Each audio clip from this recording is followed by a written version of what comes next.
Thanks to Corwin Motors for sponsoring the Keeping Score podcast. At Corwin Motors, they're proud to be family-driven for over 100 years. Their commitment goes beyond selling cars. They're dedicated to serving our community and providing you with the highest quality vehicles to fit your lifestyle. Whether you're searching for reliability, style, or comfort, they got you covered. They understand that you rely on their website for accurate and up-to-date information, and it's their promise to deliver relevant, detailed content that meets your needs. So if you're in the market for a new Chevrolet or just want to learn more, visit CorwinMotorsKalispell.com. Welcome back, everybody, to the Keeping Score podcast presented by Corwin Motors. I am your host, Josh Amick. This week, we have some dominant performances from pitchers in Columbia Falls and Glacier, some rivalries on the track and the softball diamond, and plenty of tennis to highlight. So let's get into this week's highlights you might have missed. We're going to kick things off with a baseball game between Columbia Falls and Polson, in which Jett Pitts pitched a complete two-hit shutout on his way to striking out 15 batters for a 5-0 Columbia Falls win. Pitts had outstanding control over 7 innings, walking just one batter and striking out every Pirate in the lineup at least once. Cooper Ross doubled and had 2 hits for Columbia Falls with an RBI and a run scored. Wyatt Dotson went 2 for 3 with 2 runs scored and an RBI. Reggie Sapa and Trayson Murphy both doubled in the game. The other dominant performance from the week came from last week's poster player of the week, Olivia Warriner, who combined to pitch 7 2-3 scoreless innings Tuesday, but she wasn't done there. Warriner also broke a 4-4 tie with a 2-run single in the first game and helped Glacier sweep a home softball doubleheader from Butte 6-4 and 5-0. Warriner relieved Olivia Gibbons in the opener with 1 out and 2 on in the 4th inning, and Butte leading 4-1 on Reese Johnson's 2-run double. She got the next 2 Bulldogs to strike out and line out to end that threat. In the second game, Warriner scattered 6 hits in 4 innings with 2 strikeouts. Ava Grady threw the final 3 innings, fanning 3. Kaz Rankowski's RBI grounder broke a 0-0 tie in the 3rd inning, sparking a 4-run outburst. Warriner's RBI single made it 2-0, and the Pack went on to win 5-0 in Game 2 of the doubleheader. Glacier added another win on Thursday, beating Big Sky 6-4. Rankowski's 2-run home run in the first inning set the tone for the Wolfpack, who are now 11-2 overall and 7-2 in Western AA games. Olivia Gibbons and Carly Allen drove in runs with a single and a double in the 3rd inning, putting Glacier up 4-1.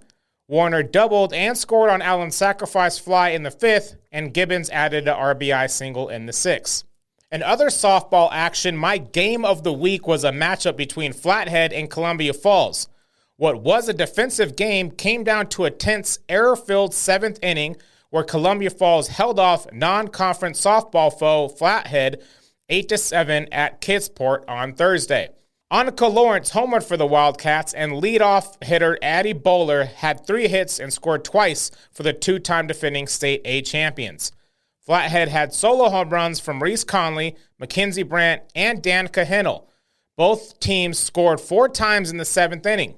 In that 7th inning, the Wildcats scored 2 of their runs off of errors before Kylie Glysdale Davis hit a 2-run single to put her team up 7-3, and a sac fly from Kate Llewellyn brought in Sydney Burke with Columbia Falls' final run. Flathead responded with the run on an error. Macy McGollergy's RBI single and Olivia Nyman's sac fly closed the deficit to 8-6. Hennel brought in McGollergy with a 2-out single, but the next hitter struck out to end the game. The Wildcats split a pair of games at the Frenchtown Invitational, beating Dillon 9-2 before losing to Billings Central 15-9. Annika Reed went 3 for 4 with 3 RBIs, including a triple, as the Wildcats scored 6 runs in the 6 innings to beat the Beavers. Addie Bowler and Taylor Lingle added 2 hits apiece for the Cats, scoring 2 runs each, and Alexa Frisk knocked in 2 runs. Glysdale Davis added a double and scored 2 runs as Columbia Falls picked up 14 hits in the game. In Game 2, the Rams jumped out to an early 5-0 lead in the first inning before the Wildcats answered back with 4 runs of their own in their half of the inning, highlighted by Bella Mann's 2-run double. Mann added another double in the 4th and came around to score on a pass ball. Annika Lawrence went 2 for 4 with the double and 2 runs scored for Columbia Falls. Flathead dropped their doubleheader with Butte on Saturday. Butte pitcher Ashlyn Mullaney held Flathead to just 3 hits in Game 1, where Butte won 13-1. Mackenzie Brandt recorded the only RBI for the Bravettes. In Game 2, the Bulldogs got all the runs they needed in a 7-run first inning en route to their 15-4 win. Hindle had a 2-run single in the game to lead the Bravettes. Other baseball news to highlight this week was Reed Boyer, Max Barron, and Ryan Conklin combined on a one-hitter, and Drew Queen drove in 4 runs to lead the Whitefish Bulldogs over Troy 11-1 in 5 innings in North A baseball action on Thursday. The Bulldogs' big inning was the third. Avery Caton had an RBI base hit, Queen added a 2-run single, and Conklin capped the uprising with an RBI double for a 7-1 lead. Whitefish added another win on Monday. Avery Canton had a monster game, hitting an inside-the-park home run and drove in 6. And he also started on the mound for the Bulldogs as they beat the Browning Indians 21-1. Canton later added a double as Whitefish collected 18 hits on the day, 9 of them coming in their 13-run first inning. Moving on to track, Whitefish boys held serve on their home track, winning the team title at the ARM Invitational on Saturday.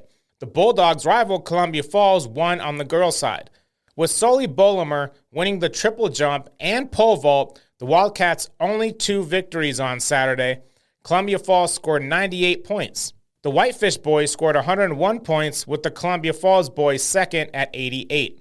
Whitefish's Rachel Wilmot won the 100 meters in a quick 12.66 seconds and the 400 in 58.38, a season best and the best mark in Class A. The Bulldogs also saw wins from Sierra Gibb in the 3200. The Bulldog boys got a big day from senior Simon Douglas. He PR'd in both the 1600 and 3200, winning both, as well as Carson Gulick and Colby Minton. Big Fork also had wins and PRs from Alex Oakes in the high jump and Austin Savick in the 400.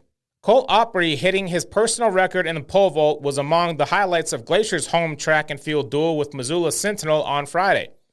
Opry cleared 14 feet 7 inches and sits second in all of Montana in that event. He was part of a Glacier sweep of Friday's duel. The Wolfpack boys won 84-66 and the girls won 88-51. Glacier got wins from Ben Winters in the shot put and Gabe Ackerley in the 3200. On the girls' side, Glacier's Brianna Barnes also hit a PR in the pole vault, clearing 11 feet to win the event. Riley Bigelow helped the Wolfpack girls with wins in the discus and shot put. Zyla Wagner won the 100 meters for Glacier, and Daisha Binkelman was victorious in the 400 meters. In tennis, the Whitefish girls swept the pair of duels against Hamilton and Corvallis on Friday.